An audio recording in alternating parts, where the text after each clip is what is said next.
Now we're looking at exposure and how the light meter in your camera works. It's a spot or reflective meter where it's measuring the light bouncing off your subject. It's assuming that your subject middle grey, as this grey card is.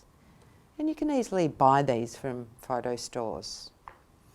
Now usually this works very well for the camera and gives you good exposures.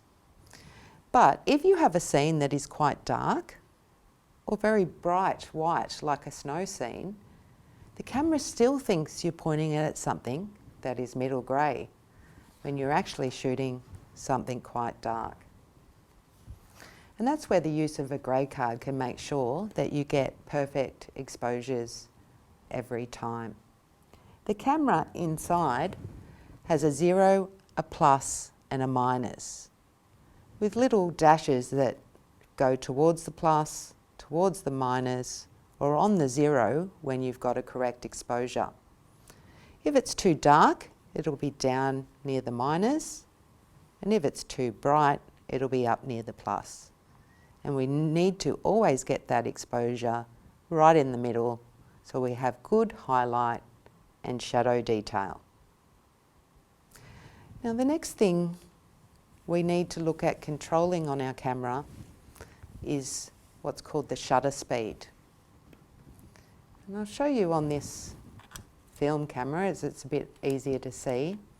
The shutter is a blind that opens and closes to let light in. How quickly that lets light in or how slowly determines the exposure amount. It's a combination of the shutter speed and our aperture hole that gives us our exposure. So if your aperture hole is too big and your shutter is a very long exposure, you might have too much light in the scene, and you have to change them to get a good balance. Because what shutter speed controls in the image is freezing movement or creating a nice long blur. So when you're setting your shutter speed on the digital camera, we can turn the dial at the back here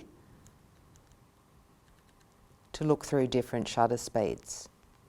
If we're looking for 10 seconds, we're always looking for a number with 2 little dashes next to it. So that would be the 10-second mark. I then need to change my aperture to make sure my exposure is correct. And on these cameras, you can go up to 30 seconds. It then goes into a bulb mode. Bulb mode means that while you've got your finger pressed on the camera, the shutter will stay open. But with this method, you need your own timer, so you can time how long and be consistent with your shutter exposure.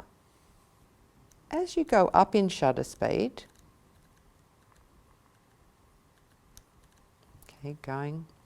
we get into fractions of a second. So that's 1/4 of a second, 1/8 of a second, 20th. Now once we get up to a 60th of a second, we don't need a tripod. But anything below that, we do, or we're going to get camera shake whenever we're on these long shutter speeds. The other thing we need to consider is a timer delay. On this camera, we can change to the timer delay mode. It looks like a little circle with an arm in it. And that will just delay the camera by 3 to 5 seconds, depending on what you've got set in the menu, before it takes the shot. This avoids camera shake from pushing the camera when you trigger the exposure. So it's important to have a tripod, timer delay, or your image is not going to be sharp and in focus.